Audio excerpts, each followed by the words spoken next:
Hey, hi, and welcome back. I hope that you are enjoying the testing and troubleshooting process. So, in previous video, we completed the testing of power supply section, and in this video, we are going to test the microcontroller section. Alright, so now let's start with this video. So now let me tell you what you're going to learn in this video. So again, the same point, which is testing and troubleshooting. So I'm going to discuss the detailed procedure to test and troubleshoot the microcontroller section. And after that, I'm going to show you the practical demonstration of microcontroller section. And during this demonstration, what we are going to do, we are actually going to program the controller, and that code will be written in such a way that the controller is actually going to send the data over the TX line of UART interface. Okay. And we are going to see that data on the terminal window on the computer. So controller will send the data to the computer, and we are going to check that data on the terminal window. Okay. So that's basically the point which we are going to cover in the practical demonstration. Then the next point is monitor TX pin of MCU on DSO. So again, in this particular point, the controller will be actually programmed with the same code. And what we are going to do, we are actually going to monitor the TX pin of UART interface, and we are going to connect the TX pin of UART interface to the DSO. And we will see the same data which we are sending on the terminal window, or the data that we are seeing on the terminal window. So we will see how exactly that data look like in terms of signal on the DSO. Okay. So we are going to monitor the TX pin, and the data which is sent over the TX pin, we are actually going to monitor it on DSO, and we will see how exactly that data look like. Okay. So this part is going to be a lot interesting, and I'm sure you will definitely enjoy this particular part. Then the next point is mistakes. So again, I will discuss the mistakes that you should avoid while dealing with the microcontroller section. Okay. And the mistakes that I'm going to discuss in this particular video, it's going to save you a lot of precious time. Okay. So listen to the mistakes that I will discuss in this particular video. Okay. So that's how basically we are going to cover this video, and I'm sure you will learn something valuable from this particular video, and you will enjoy this video. Okay. So now let's start with this video. Alright, so in previous video, we saw that the power supply section is working perfectly fine, and it's producing 5 volt on the output side as expected. Okay.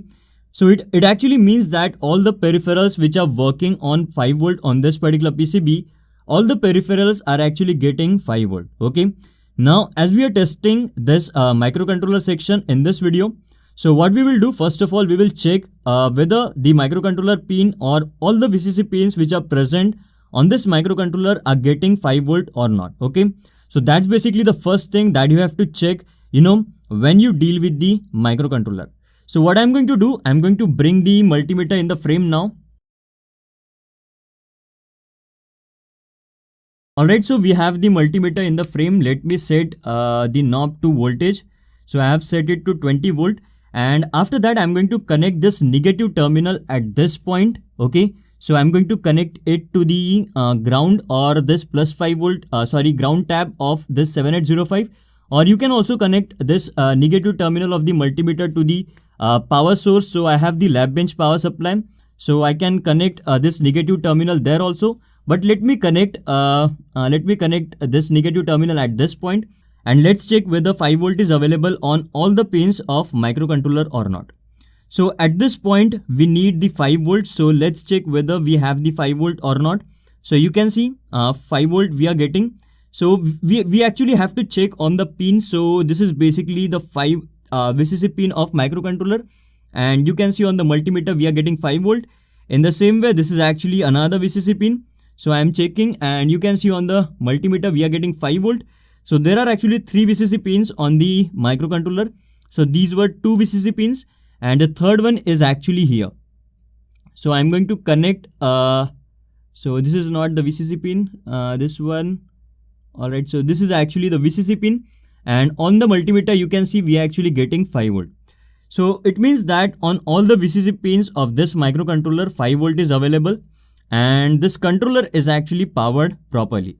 So this is actually the good sign, and it also means that everything is okay with the controller at this point in time. Okay. After that, let's check the reset section. So again, I will connect this negative terminal at this point. And let's check the reset point. So I will connect the multimeter at this point.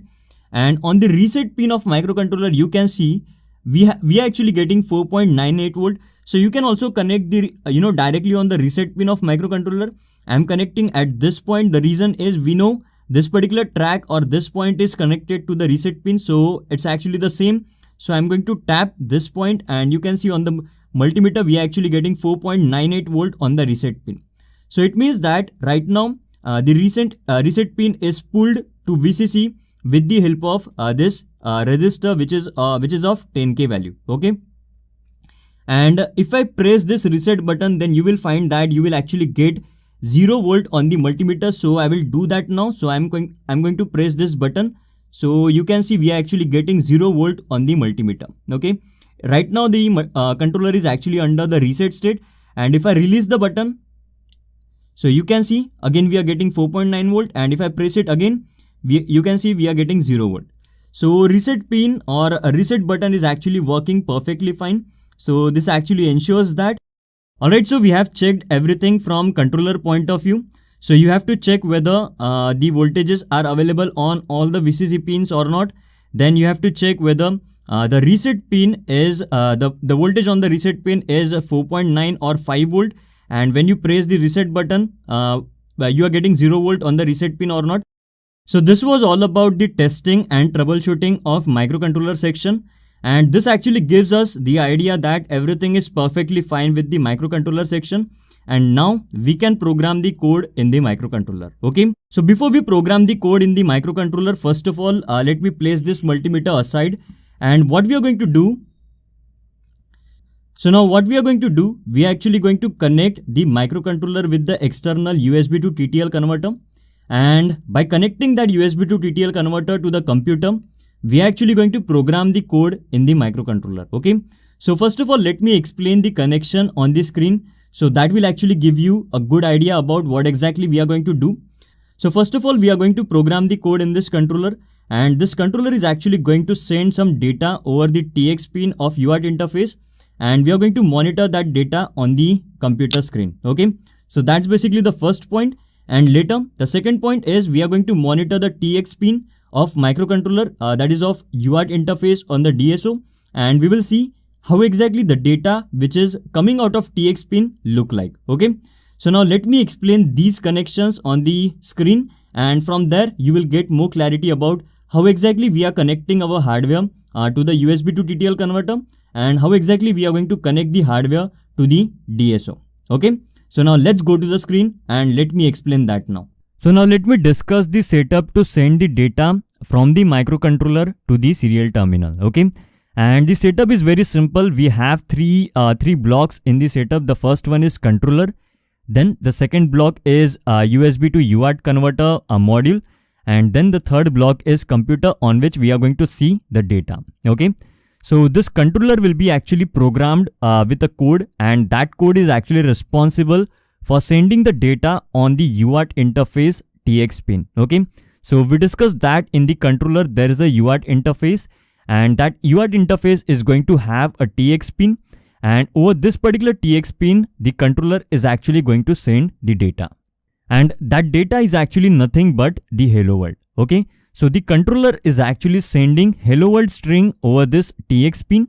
So this TX pin we have already connected to this debug header, and to this debug header we are actually connecting this USB to UART converter. Okay. So what we are going to do, we are going to connect this debug TX pin, which is basically the TX pin of controller. So this particular pin will be connected to the RX pin, which you can see here. I'm connecting this debug TX pin to the RX pin of this USB to UART converter, and again the ground pin will be connected to the ground pin. So we just need two pins to send the data from the controller to the computer. Okay, and that pin is TX pin and then the ground pin. The ground pin, because we always send the data with respect to the ground, so ground will be common between this circuitry and this circuitry. Okay, so whenever you connect one circuitry, whenever you connect one circuit to another circuit, you have to always connect the ground, and later you can connect rest of the signal. Okay, So ground is going to be the reference point for both the circuitry. Okay. In the same way, in this particular circuitry, we are actually connecting this ground, the ground of our circuitry, and this particular ground, which is ground of this circuitry. Okay, USB to UART converter circuitry. So this ground will be connected here, and then the TX pin of the microcontroller will be connected to the RX pin of this USB to UART converter. And then this part of this cable will be connected here, and then this part will be connected to the USB port of your PC. Okay, so we can't actually connect this UART interface directly to the computer. It's because there is actually no serial port exposed on your computer, but you have the USB interface, right? So this converter is actually going to convert the data which is available on TX pin or on the UART interface.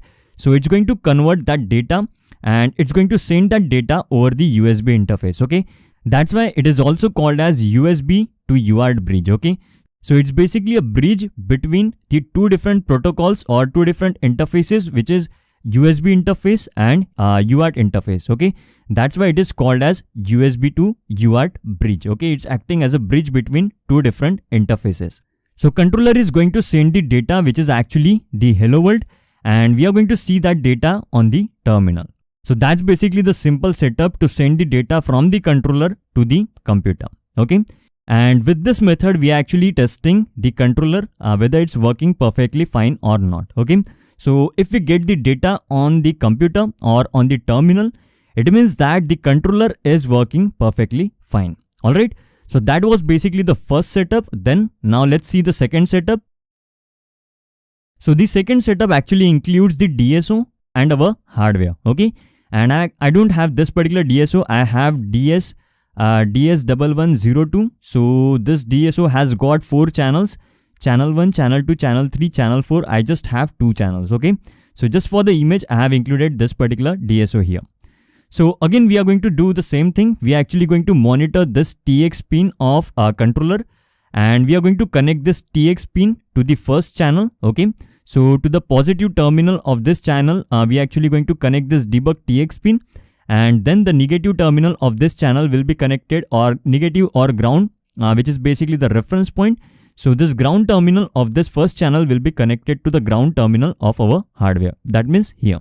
And we are going to monitor the data which is sent by the controller over TX line on the DSO. Okay, so we will see how exactly the data corresponding to the hello world look like on the DSO. Okay, so that's basically the second setup. Now let me show you the demonstration for both the setups. So you can see here, this is basically the USB to UART converter, and I have connected 4 wires of this USB to UART converter to this hardware, or to our hardware. But out of all these 4 wires, we just need 2 wires. The first one is black, which is connected to the ground of our hardware and this USB to TTL converter, and another wire is yellow wire, which is actually connected to the TX pin on the hardware, and this yellow wire is connected to the RX pin of this USB to UART converter. Okay, now what I'm going to do, I'm going to connect this cable. I hope that it's visible. So I'm going to connect this particular cable now at this point like this. Okay, so we have connected this cable now, and now let's program the code in the microcontroller. So you already know we are actually going to program the code of hello world in the microcontroller. So this is basically the same code that you can see here. So I'm going to program this code. I'm not going to explain you the code, we have already discussed. This particular training is completely dedicated to the hardware, so we are going to focus on that only. So you can explore this code later. So let me program this code in this microcontroller now. So you just have to click on this particular button, which is actually going to load the code in this controller. So you will find that these LEDs are actually blinking right now. It means that the code is now programmed in this controller. So whenever these 2 LEDs will blink, it actually means that the system is actually getting programmed. Okay, so I will show you one more time. So you just observe these 2 LEDs. So now you just observe these 2 LEDs. You will find that these 2 LEDs will start blinking as soon as computer will start programming this controller. Okay, so I'm going to press this button one more time, and you just observe these 2 LEDs now.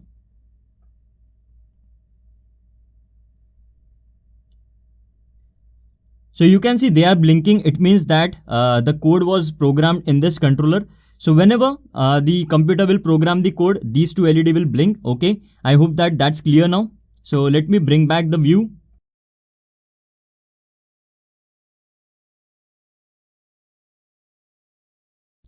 Alright, so the code is now programmed in this controller, and this controller is actually sending the data over the TX line or TX pin of UART interface. And in order to see that data, we have to click on the serial monitor icon on the Arduino IDE. So this is basically the serial monitor icon on the Arduino IDE. So I'm just going to click on this one, and you can see we are actually getting the data which is hello world on the serial monitor. So this controller is actually sending hello world data, and along with hello world it's actually sending the carriage return and line feed. So it means that it's sending the carriage return, along with that and line feed means enter. Okay, that's the reason you are able to see the hello world in the next line. Okay, so that's how basically the controller sends the data on the serial monitor, and with that we have tested the controller and we found that everything with the controller is working perfectly fine. Okay, so I hope that this particular explanation related to how exactly the controller sends the data to the serial monitor is clear to you. And also, if you observe this particular LED, you will find that this LED is going to blink every time the controller is going to send the data, okay, on the serial terminal. Okay, so you just observe this particular LED, you will find that this LED is blinking. Okay. Alright, so that was all about how to send the data from the TX pin of UART interface to the computer. Now, what we are going to do, we are going to monitor the TX pin, and we are going to see how exactly that data or that signal which is sent over TX pin look like on the DSO. Okay. So for that, I'm going to use these probes, and this is how basically the DSO's probe look like.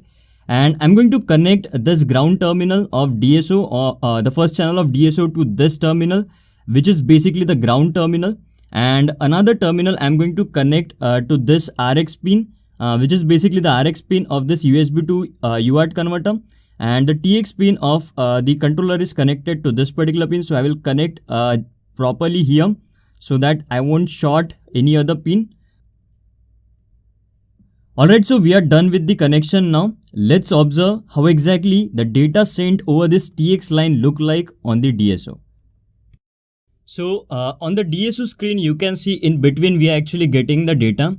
So just observe the screen. So you can see we got the data in between. So for that, first of all, I am going to increase the time per division. Right now the time per division is 200 microsecond.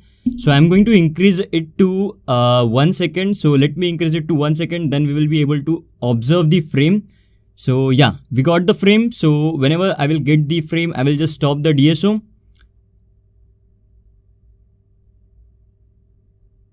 Alright, so we got the frame now, and let me zoom at this point. So you can see we got the frame, and DSO actually have decoded this particular frame, and you can see hello world is written here. This is hello, then space WORLD, then carriage return and line feed is there. So this DSO actually have the functionality to decode the protocol. It can actually decode multiple protocols like RS-232 protocol, then SPI protocol, I2C protocol. So you can see here it is actually able to decode 4 different protocols. So this is serial protocol. Sorry, so I have to select the RS-232 here, and after that I will select this one. So this DSO is actually able to decode multiple protocol, and this is actually the serial protocol, and that's the reason this DSO has decoded it. And you can see on the DSO we are getting the data HELLO, then this is space WORLD, then /R and /N. I will just zoom this part, and just let me move this signal. And this is basically, so you can see hello space world, and after that carriage return and line feed is there on that side. So just a second. Alright, let me move it now.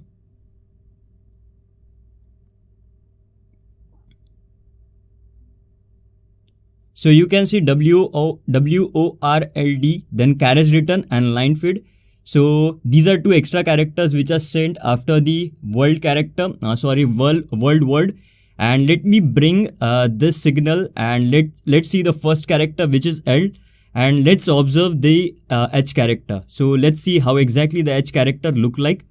And we know that the hexadecimal value of H character is basically 48, right? Hexadecimal value of H character is 48. So if we convert 48 to binary, then its equivalent is going to be 01001000. Okay. So from here the data is starting, or the signal is starting for the H character. So this is actually 0, 1. Then there are actually 2 0 here, 0 0. Then again 1. And after that there are actually 3 zeros here. Okay. So 0 1 0 0 1 0 0 0. And this is basically the start bit of this protocol. And then again this is basically the stop bit. So that's how basically the H character look like. In the same way, the same thing is valid for E character also. It's going to have some hexadecimal value. So this is basically the hexadecimal representation of this E character. So this is how basically the signal look like, which is sent over the TX pin of UART interface. So I hope that from this you got a more clarity about how exactly the controller is sending the data over the TX pin of UART interface. Alright, so now let's discuss the mistakes that you should avoid when you deal with the microcontroller section. Okay. So the first mistake that you should avoid while dealing with the microcontroller section is orientation of IC. So when you solder the IC on the PCB, you have to make sure that you are soldering the IC in the right orientation. I have actually done this particular mistake, multiple times when I was getting started. So that's why I'm emphasizing on this fact that you have to solder the IC in right orientation. You know that the first pin, which is on the left hand side of the notch, it's basically the pin number 1. So this is actually the pin number 1, and you have to match the pin number 1 of the IC to the pad number 1 on the PCB. Okay. So always remember, you have to solder the IC in the right orientation. Then the second mistake that you should avoid is, even after soldering the controller on the PCB, it might happen that the controller will not work properly. And this actually happens because of, dry soldering of the pins which are connected to the PCB. So in that case, what you can do the touch-ups, okay, on all the pins, and that will actually resolve the, issue related to dry solder. So in such situation, you just have to make sure that you have to do the touch-ups all around or on all the pins of the IC, and that will resolve, dry solder related issue. So that's basically the second point. Then the third point is, while programming the controller from the Arduino IDE, you may forget to connect this 0.1 microfarad capacitor, okay, on the reset line, okay. So I told you that we need to connect this 0.1 microfarad capacitor between the DTR pin and reset pin. So sometimes it might happen that you may forget this capacitor.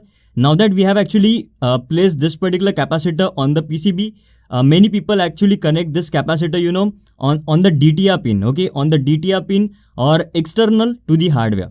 But placing it on the hardware is basically the right choice. So this actually will avoid the, the mistake to forget the 0.1 microfarad capacitor. So always make sure when you are programming the hardware, this 0.1 microfarad capacitor should always be there. Otherwise, the USB to TTL converter, it won't be able to reset the controller. So that was actually the second point that you should always, third point that you should always remember.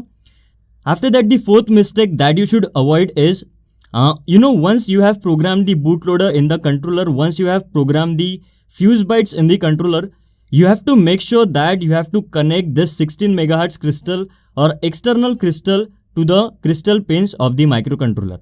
Otherwise, the controller will not work properly, or it will not boot up. So connecting this 16 megahertz crystal or external crystal is actually very important, because while programming the fuse bytes, we have told this particular controller that you have to use the external crystal as a clock source, okay? And if we don't connect this, 16 megahertz crystal, then this microcontroller is actually going to keep looking for the external clock source. But as this clock source is not available, so it will not go ahead, okay? It will not boot up. So this is basically the fourth mistake that you should avoid once you have programmed the bootloader in the microcontroller, once you have programmed the fuse bytes in the microcontroller. It's important or it's mandatory to connect the external crystal, okay, to the microcontroller. Otherwise, the controller will not work, okay. Alright, so that was all about the microcontroller section. We have discussed every single thing regarding the microcontroller section. I showed you how to test and troubleshoot the microcontroller section. Then we saw how exactly the controller is sending the data over the TX pin of UART interface. And after that, I also explained you the 4 mistakes that you should avoid when you deal with the microcontroller section, okay. Alright, so that's what I wanted to tell in this video. I hope that every single thing that we discussed in this video is now clear to you. And if you still have any kind of doubt related to any part of this video, then definitely you can ask me and I will help you with that, okay. Alright, so now I will see you in the next video, which is about testing RGB LED section. So I will see you in the next video now.